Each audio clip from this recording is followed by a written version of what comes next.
415 delegates, nearly a third of all those up for grabs tomorrow, are in California.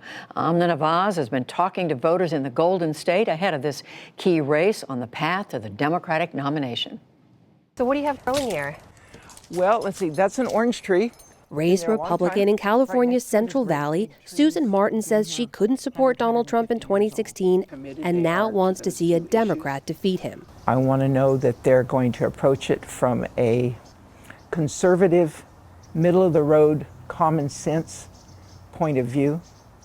If you have Trump here and our most liberal candidate there, I'm about here. Susan lives in Modesto, and agriculture is big here. The area John Steinbeck once called America's breadbasket. Ginger. Like a record 16 million Californians, Sit. She's had a mail-in ballot at home for weeks. And for her vote to count, she's got until Super Tuesday to mail that ballot in. The problem? She still doesn't know who to vote for. There's so many candidates, and it takes a lot to sort out all their different positions on things and figure out who is your best choice. I just want to wait until I have the best chance to make an effect with my one small vote. 90 miles north in the sprawling suburbs of Vallejo, I have 6 grandkids. we visit the home where Deborah Dixon gathers her grandkids before the family votes. We sit down and we discuss each candidate. My young people, they have their thoughts about it, and I try to straighten them out, okay? Good, bad, or indifferent, these are the decisions that we made. Like Susan, Deborah's had her ballot in hand for a while, but nothing she's seen nor heard, she says, inspired her. What was like the missing piece of information? It was more of an inspirational feeling. You know, the words that were coming out of their mouths were not, to me, they were just mouthing them. They weren't really feeling them, and they didn't make me feel it. Deborah says she just bit the bullet and filled out her ballot for Joe Biden. Thank you, South Carolina! The day after his decisive South Carolina win. What's the feeling when you finally get to check a box? Is it excitement? Is it relief? I'm going to say it's more of a resignation.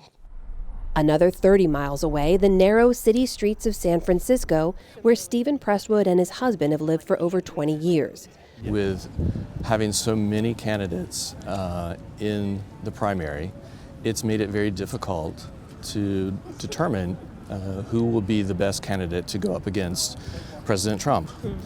And I don't want to waste my vote. Over the last several weeks, he's had his ballot. He's looked at everyone from Bernie Sanders to Elizabeth Warren to Joe Biden.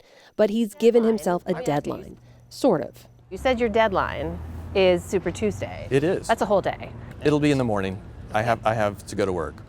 So It's the only thing yes. giving you a deadline. Yes. I may be turning on the dime and making the decision right then. So the political landscape here in California changes with the geographic landscape. But the state is so vast that candidates can't campaign here the same way they did in early states. They have to be strategic about where they spend their time. California is really hard to move the needle just on doing coffee klatches. Paul Mitchell is the vice president of Political Data Incorporated in Sacramento. He says California's 53 districts offer candidates 53 distinct chances to pick up delegates on Super Tuesday. We have districts that are maximizing the coastal vote, maximizing the African American or Latino vote or Asian vote, even maximizing the LGBT population vote. And in that way, it has created this opportunity for candidates to come in, and even if they can't win statewide, to be able to target certain congressional districts. In the Central Valley, if you're the 4th-ranked presidential candidate and you show up to a barbecue, it's like big news. Another factor for candidates to consider in California, massive early voting and mail-in voting means momentum from earlier states is muted here. Mitchell says 5% of California's Democratic electorate had already voted before Bernie Sanders was named the winner in New Hampshire, 25% before his decisive victory in Nevada, and a likely 40% before voters in South Carolina brought Joe Biden's campaign back to life. So does that mean that the contest in California is already decided? Well, you could say that the contest in California is 40% decided. On Tuesday, we're going to win. Polls show Sanders poised to do well in California with questions over how his rivals could limit his delegate lead. For moderates who have yet to turn in their ballots, could Pete Buttigieg or Amy Klobuchar's exits mean more delegates for Elizabeth Warren or Mike Bloomberg? Or will Joe Biden's South Carolina surge win over voters? This year in California, it may be up to the millions of late deciders to determine which way the state's political winds will blow. Voters here in California will have until Super Tuesday to drop those ballots in the mail. As long as they're postmarked by then, they're fine. But with millions of ballots still out, counting them and verifying them could take days, even weeks, some say, unless, Judy, there is a clear and resounding winner on Super Tuesday. Thank you.